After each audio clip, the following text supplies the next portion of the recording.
Don't worry, you're in the right spot.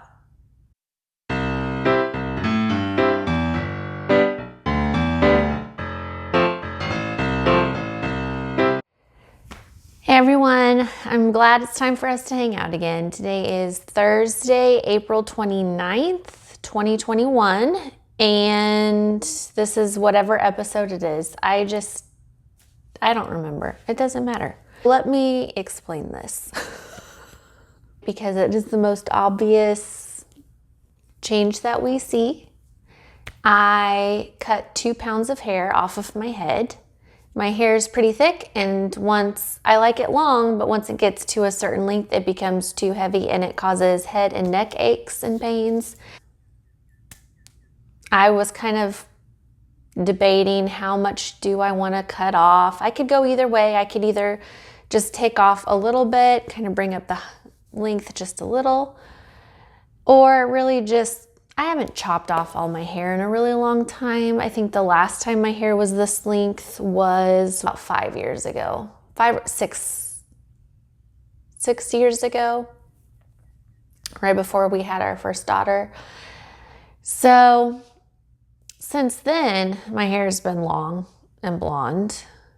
And before that, it was short and kind of a browny dark color. Well, I decided to just go ahead and chop it all off.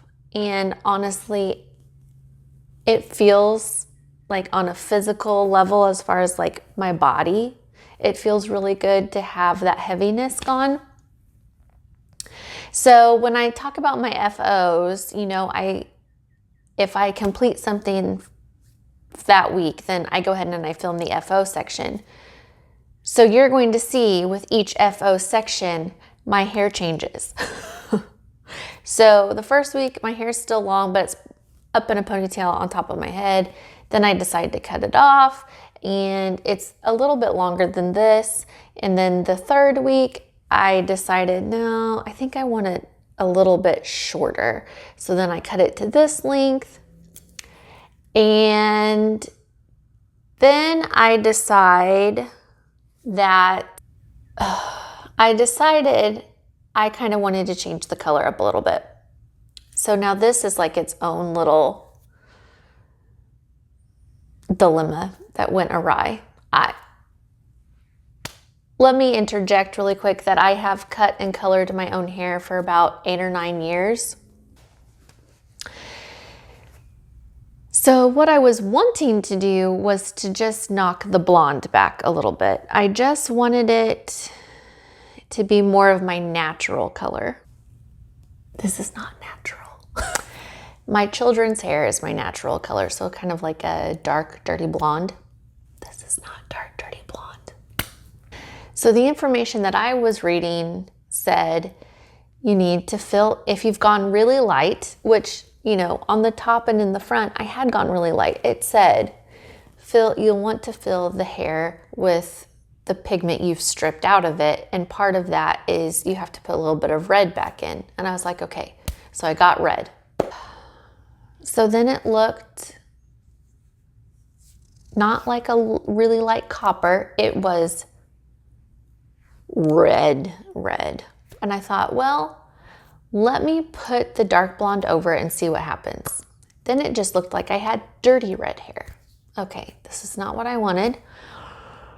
I put all 3 kids in the van. We go back to Sally's.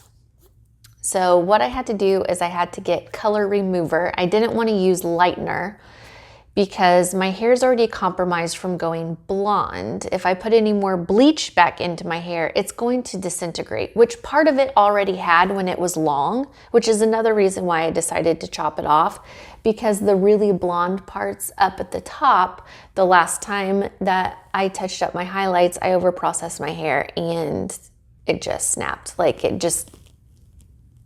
a horror movie.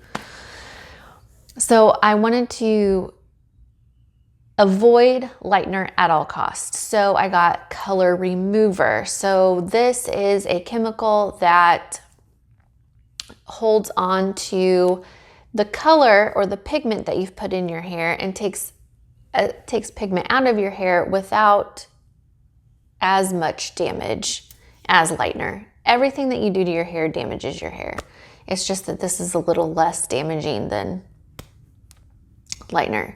So I did 2 packets of color remover, and then I got nice orange hair. And then after I had my orange hair, then I was going to, it was light enough that I could put light brown pigment on top of it, and that's what we have right now. So the orange with the light brown pigment on top of it. So now it's kind of, I don't know, what do we call this? Auburn-ish, kind of reddish. I've had my hair a similar color to this, maybe a little bit darker before. So needless to say, this was nothing what I was going for, but it makes it livable. Needless to say, this is my least favorite thing I've ever done to my hair. I admit it. I can't say that I ever panicked throughout the process of doing this because I had watched so many videos that I knew that there was a way that I could still fix it. I knew that going back to the blonde that I had before was just not an option. That just wasn't gonna work because I would have no hair left on my head if I did that. So we'll just see how this goes. So stay tuned for the hair evolution. That's the story of the hair. It's okay.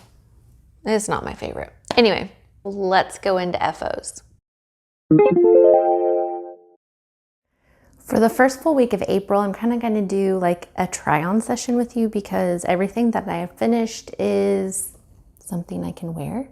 So we're first going to start off with my So Faded. I had mentioned that I had bought a Starry Night Fade from Cornbread and Honey, and I had bought it to make Melanie Berg's on the Spice Market. And I had so much yarn left over that I wanted to make a sweater with it. So I decided I was going to get some mohair and make a sweater, and this is the result. And maybe if I scoot back, there you go. Now you can kind of see it fits like my favorite sweatshirt. It's uncanny.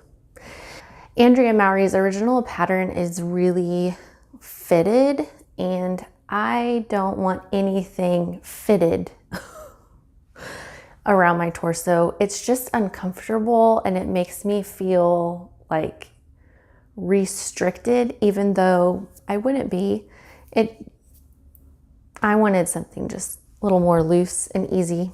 What I did is I made a lot of wonder balls out of my leftover yarn. So I would wind a little bit of a color, break it, wind a little bit more and add to that. So then eventually what you see, like anywhere there's a stripe, that would be where a different color was. So right here was just the yellow, and then it went into some more of the speckle colors. The speckle colors are done really well so that, like, even if I hold up my shawl, like you can see that there's a difference between the speckles, but it's pretty well faded. So the only thing that you can really see in my sweater as far as striping would be the solid yellow, or there is a solid light blue. So there are a couple of solid light blue, like around this cuff. It does not bother me that my sleeves, like the color of my sleeves don't match. My original swatch, I have a swatch from the original So Faded that I was going to make look like this.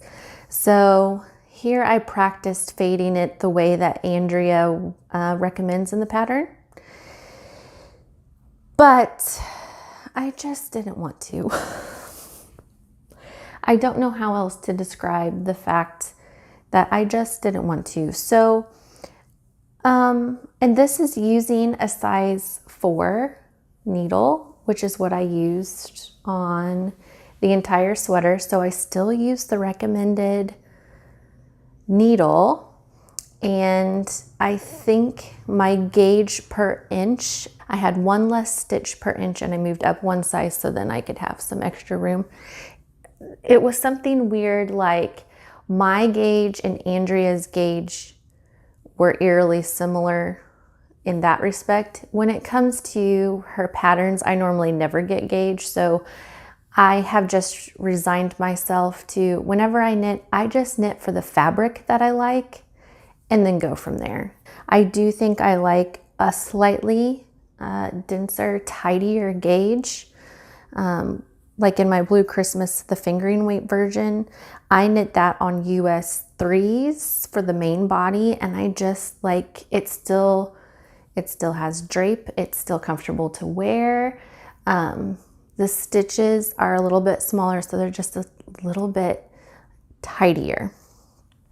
So when that was all done, I still have this giant ball of yarn. I used, just a little bit of the mohair to finish up the last bit of the cuff. So really my math and figuring out how much mohair I needed was right on, but this is how much I have left over. 190 grams. If you have any recommendations for a pattern that would use 190 grams of yarn,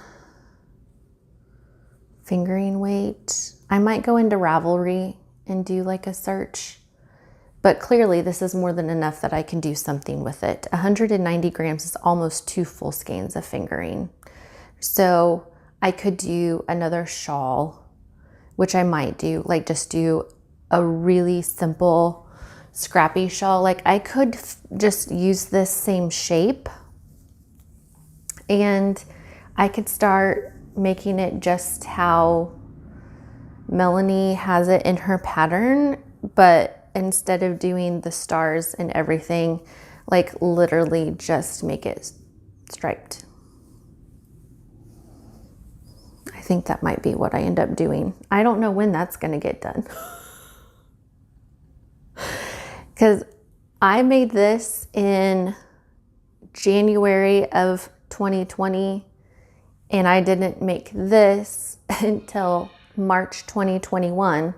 So maybe in next year in 2022, I'll use up the rest of it. So I could wear, I don't want to hit my microphone because it keeps making a sound, but would it be too much?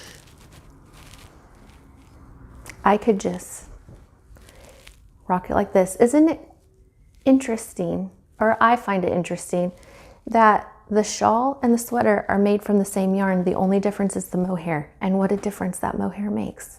That makes playing even more fun. So anyway, this is the first official finished garment. I finished it on Easter, so I'm going to make it my Easter sweater. I've just decided. And it's going to be 80 degrees today, so I'm not going to be wearing this.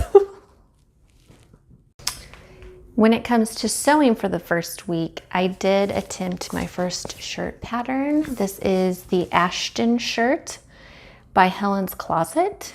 I chose this pattern because it's pretty straightforward. Like there are no ruffles, no pin tucks, no gathering. It's just a simple, straight shirt. So again, I just used fabric that I've gotten on clearance and just kind of played around. So anywhere that you see kind of mismatched fabrics was just me using what I had. Now this binding at the top that's contrasting, it's actually supposed to be sewn under and then you use top stitching. Now I might go back and do that, but I just wanted to see what it would look like to have a binding trim exposed, and I liked that I used it on the bottom too. So I don't know, it's just fun to play around with it. And I used quilter's cotton on the front, and then in the back just a really loose drapey fabric that I unintentionally sewed on the wrong side. Which I think worked out okay because the colors of this cactus print are pretty more subdued as far as color saturation. They're not super saturated, so it ends up working out. This is not completely, there are two different lengths in the pattern. There's a full length and a cropped length. This is somewhere in between. So here's my natural waistline. So it's a little bit below the waistline. I pulled up my sweatpants so that my belly stays covered. My belly button is right here. So it's, there's my belly. The waistband of my waist pants is covering my belly button, which is why I couldn't find it. Anyway, this is my belly button right here. Here's my natural waistline. So I don't know whether I would say that this is cropped. I mean, if it's cropped, I think it would come up higher, but this is where I'm comfortable with it. I like wearing it with high-waisted pants or skirts so far. So I feel like I need to make some more of these to really get better at it and understand the fit. And I need to figure out what fabric this is, this loose drapey soft fabric, because I would love to make more of these shirts in that loose drapey fabric because it's so light and breathable. It'd be perfect for summer. But I threw away the band that labeled what kind of fabric it was. So I have some homework to do. So then I decided, okay, I'm ready to use my pink fabric to make my first outfit with separates. So what I have done is I've taken my Cleo skirt and paired it with my Ashton top. And basically what I've created is an A-line skirt with a shell top. I made another Cleo skirt exactly like I made the others last month. Still just as easy. And this time I was able to, oh, there's my cord from the microphone. I was able to get the front band nice and smooth. What I did is I knew that was a problem area for me as far as technique wise. So I just went really slow. It was very deliberate with ironing everything smooth, making sure the fabric wasn't being stretched where it shouldn't have been. So no problems there. And I love how it turned out. The top, on the other hand, I think it still works, but the thing that bothers me is all of this gathering and pulling because the fabric is just being stretched. It causes it to do that. So I don't know. I finished the skirt earlier in the week, and then I finished the shirt on Easter Sunday. So this was like my Easter gift to me. The kids got Easter baskets and candy and all that kind of stuff. And I put together a shirt. So I did modify the sleeve on this one. I went in just a little bit more, but I think next time I might even want to go down a little bit more.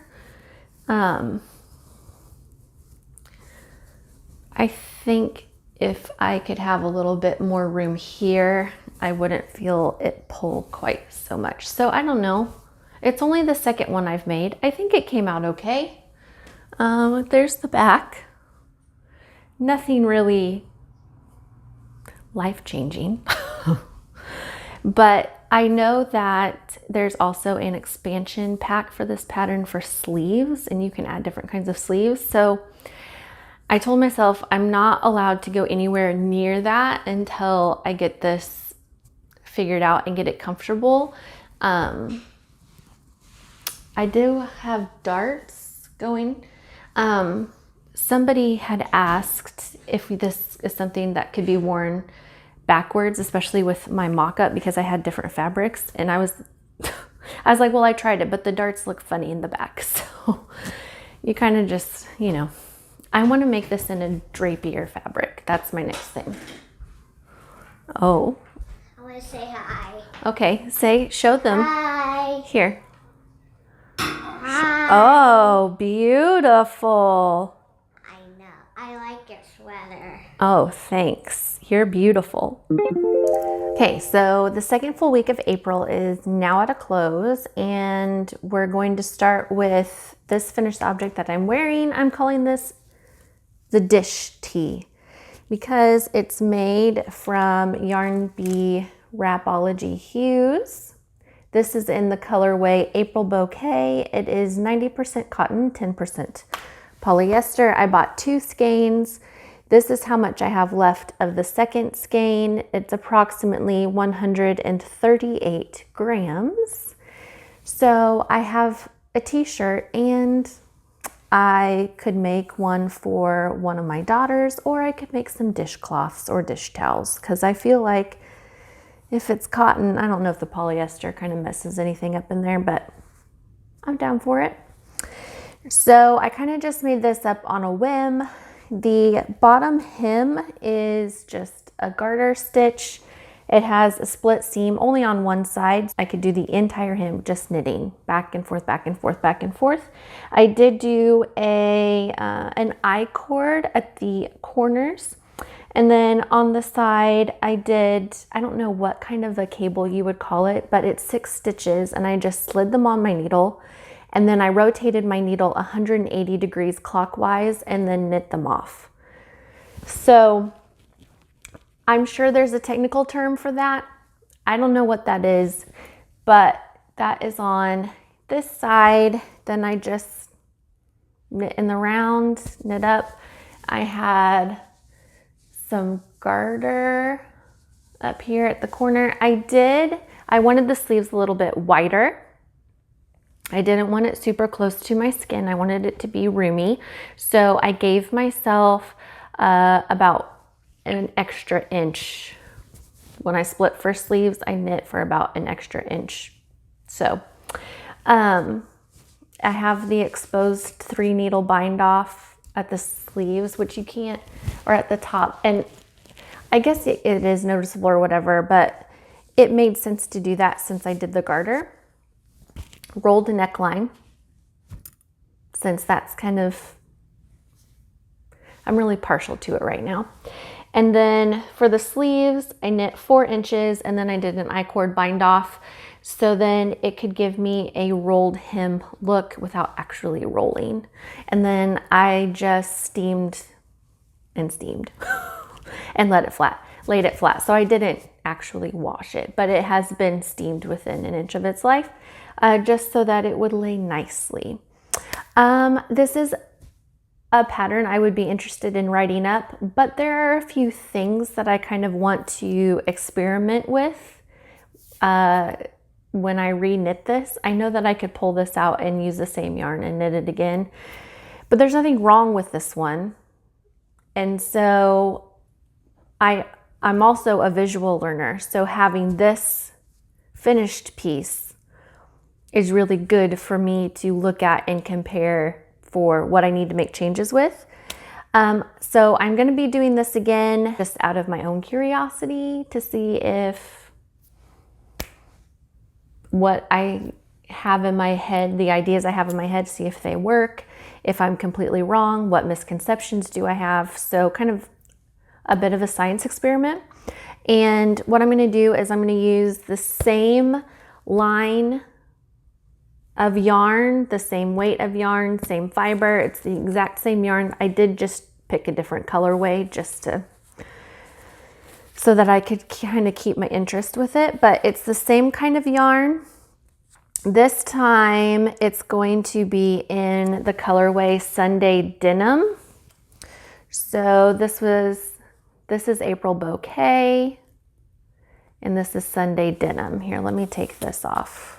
Maybe taking the band off, you can see the difference. Okay, this little bit more warm tone, this little bit more cool toned, at least as far as what I can see. As I often say, it's either gonna work out or it's not. And that's okay. But I'm gonna give it a good old college try. This was knit with, so this is a sport weight yarn knit with size 8 needles. So it's fairly quick because I wanted the fabric to be, have like a soft drapiness to it. I really like the weight of this. That's a good weight. The other thing that I was able to finish this week is my bag. That's completely all open because I was working with it. But if I close it up, and obviously most of the time I tie it, and I'll go ahead and tie it just so then you can see what it would look like if it's all closed up. Ta-da! Still a backpack. I stole these straps off of the other bag. I took them off of my rainbow bag and just put them on here.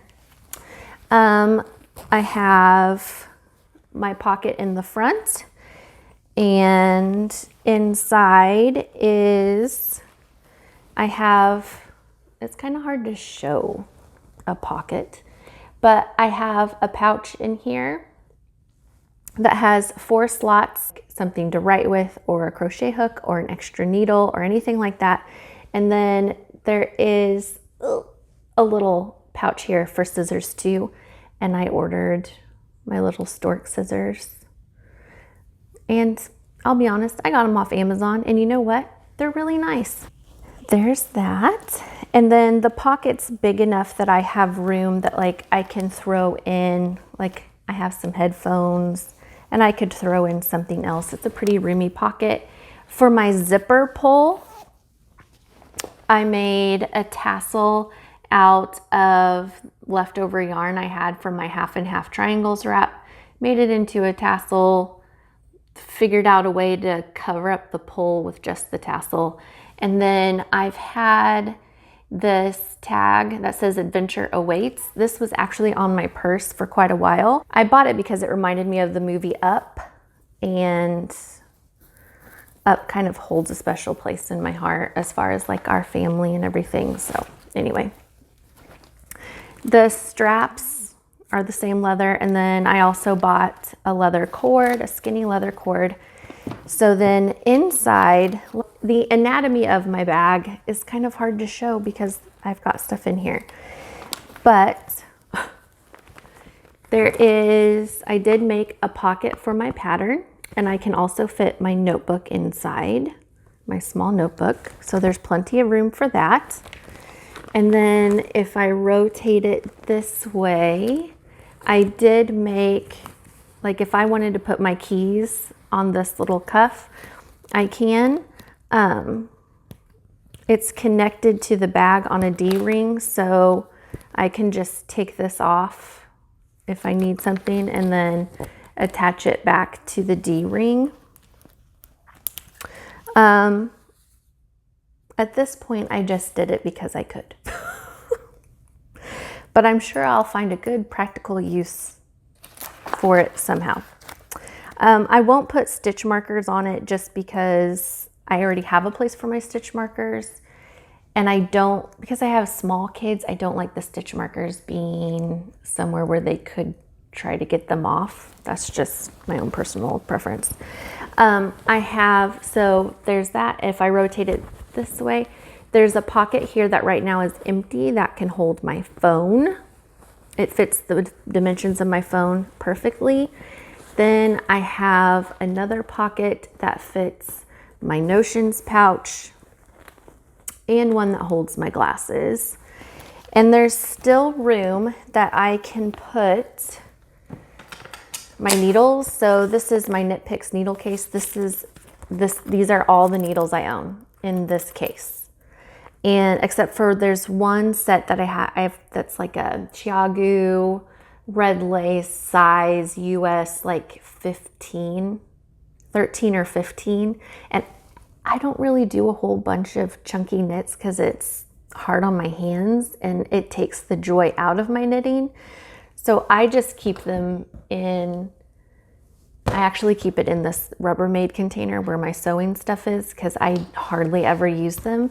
But everything that's in here is all of my other needles and I use them all the time. So this has my wooden interchangeable set from Knit Picks, my Chiagu fixed circular needles, and also my Chiagu mini twist sets. So those stay in there. And there's also room that I can fit, like I'm going to refer to them as my whip lingerie bags. So here's this beautiful mushroom bag by Christy Archer Designs. And it has beautiful ticking stripes on the inside. And there's some little pockets. And inside is this beautiful yarn. This is non-superwash merino fingering in the color Sea Glass. And I've been squishing it and doing this off and on since I've gotten it to kind of like motivate me to finish up what I'm working on so that I can cast on a project. And I have 4 skeins of it.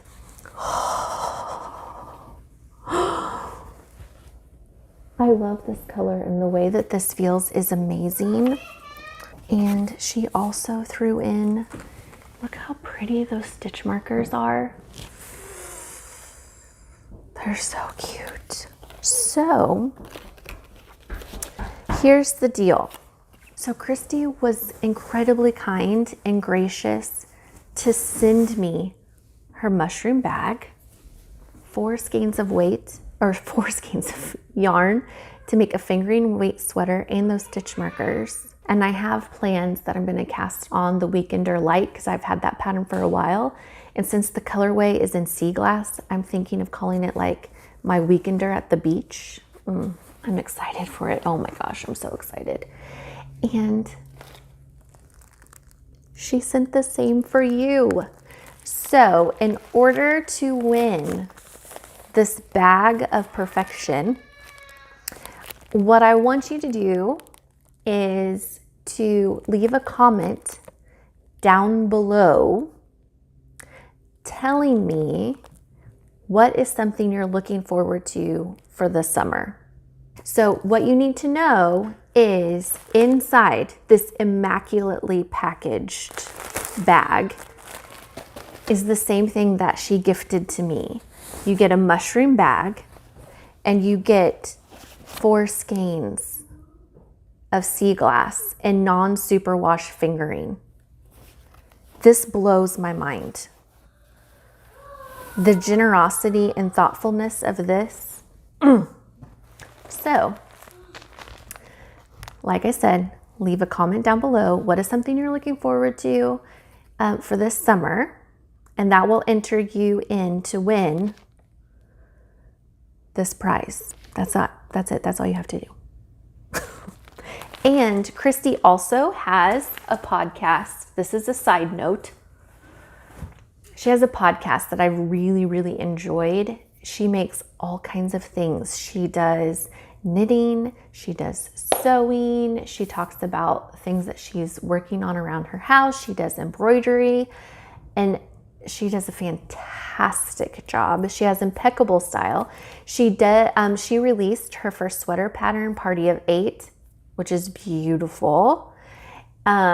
That's on Ravelry, and I think it might also be on her website. So if you're interested in looking into more about Christy, you can check out her website, ChristyArcherDesigns.com. She also has a YouTube podcast, so Christy Archer Designs, and you can also find her on Ravelry. Those are the 3 places I know that you can find her.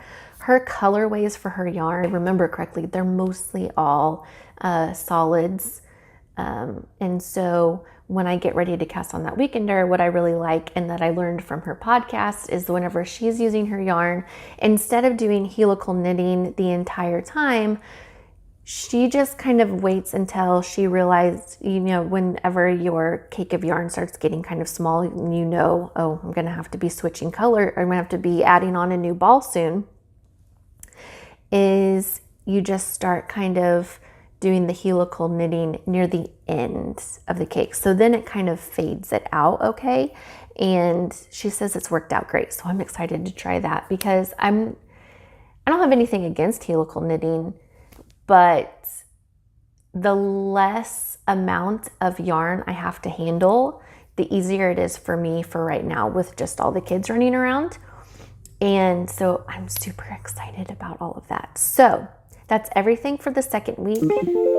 Week 3, we're gonna keep it short and sweet. I only finished frogging 2 projects. So this was 90% of a second dish tee that I talked about working up, and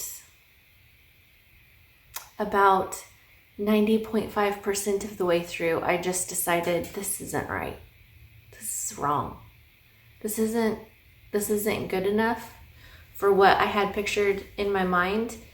And I'm not normally, I don't have to have things perfect. I'm okay if things are kind of wabi-sabi. But this was not even wabi-sabi. I was trying to do things with it that I didn't need to do, and so it just got frogged. It's going to turn into something else. I don't know what it's going to end up as, probably another shirt of some kind. And we'll just go from there. So I also finished frogging my easy puzzle blanket because the energy and mojo for that project was just off. It wasn't the same as when I did the 4 points blanket. With that one, everything was just so right about it, and I can't explain it other than that. Like, I'm a gut instinct person when I'm working on something, and for the easy puzzle blanket, I was just like this. It got to the point where I wasn't enjoying knitting on it, and something was just off. I thought this just isn't good enough, and I think I just need to kind of start over and rethink some things in my head. So I'm going to start over with that. And so while I was frogging everything, I watched The Surgeon's Cut on Netflix, and I also watched Lenox Hill, and I cried every episode of both of them. And it definitely made me appreciate and respect and love my husband and what he does even more, because it's really hard. So maybe we'll have better luck this next week. For works in progress, I mentioned in the last clip that I had frogged 2 of my whips, one of them being the blanket that I was working on.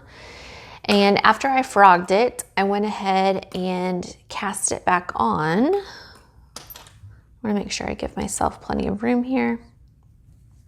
I used the same yarn, and I'm on size 5, US 5 needles, and I'm basically taking the half triangles, half and half wrap from Pearl Soho, that pattern, and I am working up the smaller size on the US 5s. So it'll actually, I think it has to be a bit bigger than the other one.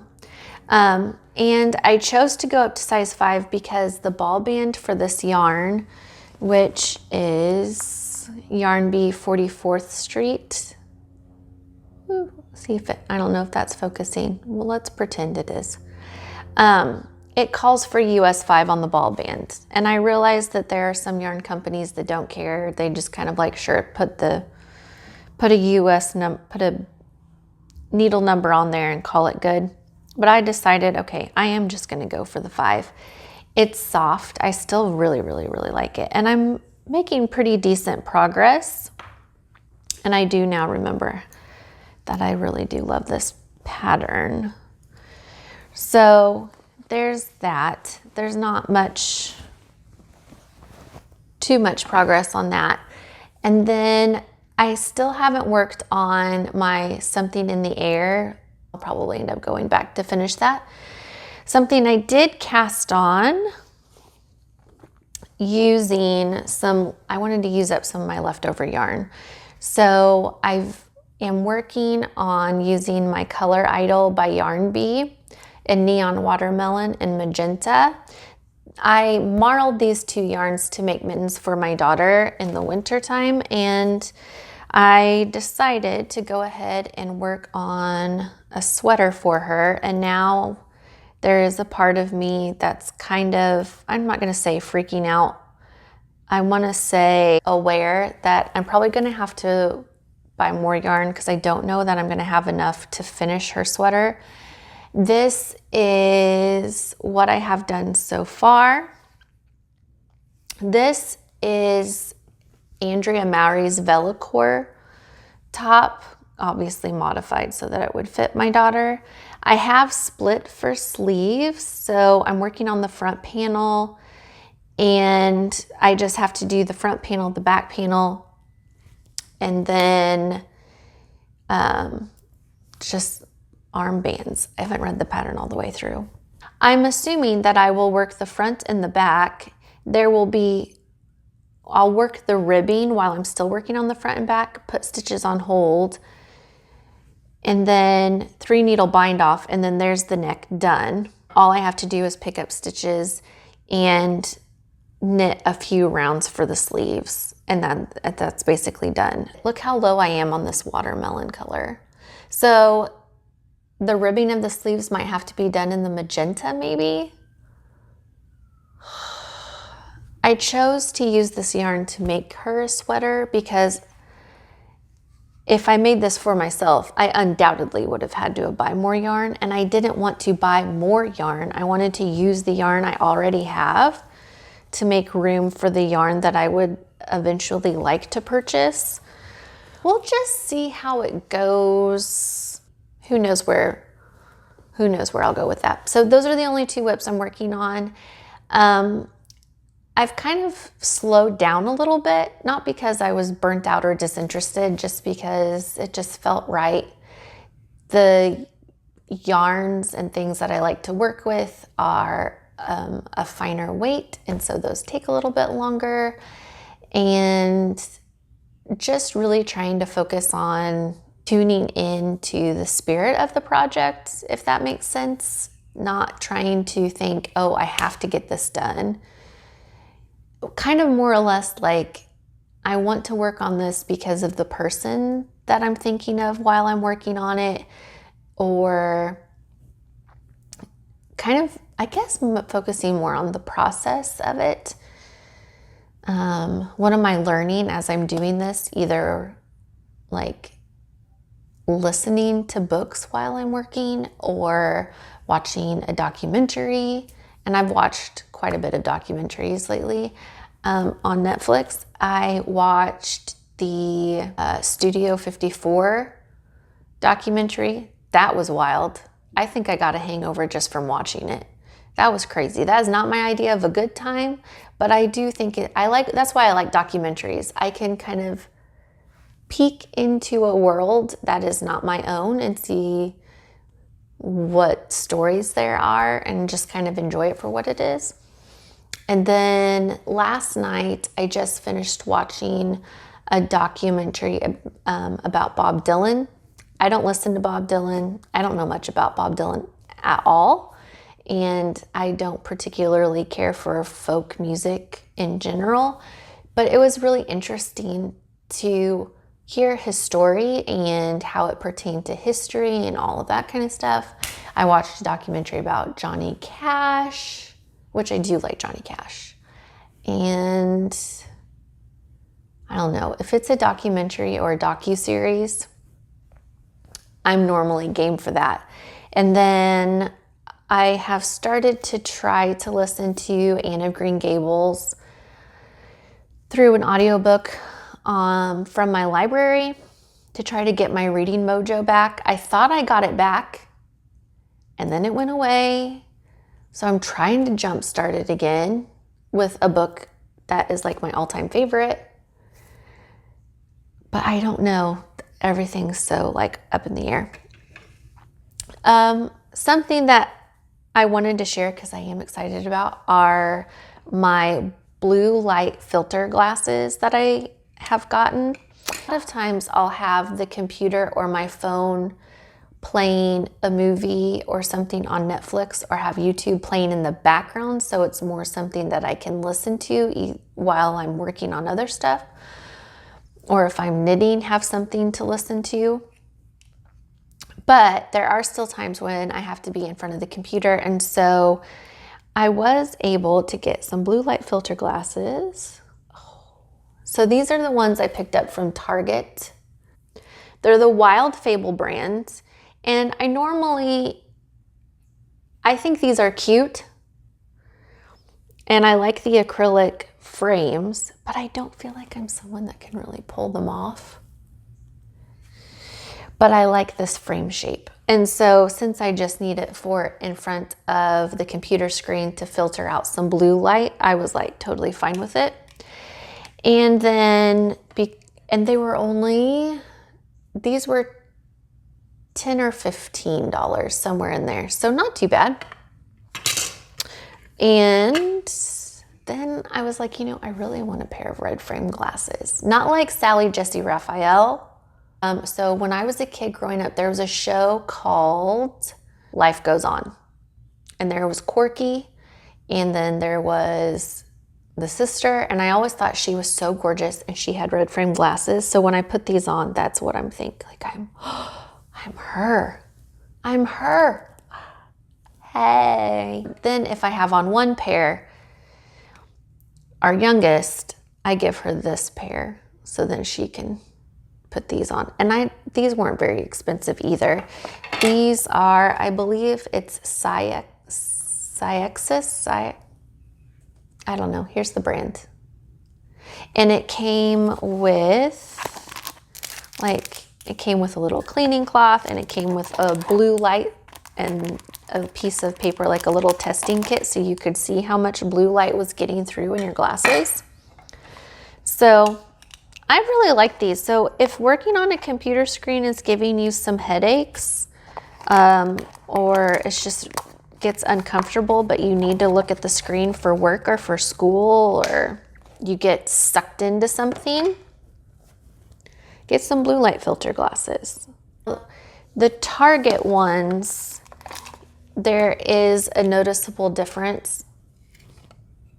Like when I put them on, like this is yellow, which is what the blue light filter does. On my red pair, these are a little bit more clear, but they still do have the filter because I tested it with the kit. These are the pair that I wear most often. Sometimes I just want to wear red glasses and feel cute. I thought I would recommend those because I've been enjoying those, and that's something that's helped me with any work that I do on the computer. The headaches that I've been getting should be a lot better because since I cut off all my hair, and now I've got some blue light glasses, and drinking more water because I'm not very good at that. And I think that's everything. Who knows next month what my hair is going to look like? Who knows? And so here's another thing. So I still have my bangs. Let me see. I have a mirror over here so that I can see what's going on. So I still have my bangs, but I don't like my bangs. But now I don't like my bangs with my hair short. I loved my bangs with my long hair. But now that my hair is short, I won't want any bangs. So now I'm trying to cover up the hair. Give myself a little toupee over my bangs. Something to I don't know. Sometimes I wonder, why do I do this to myself? Because I can't help it. If I knew that I wouldn't be able to figure out, if I screwed it up, I had to be able to know that I could figure something else out with it. That's how vain I am. Now, I don't know about this hair. But anyway, I will catch you next time. Thanks for coming to hang out.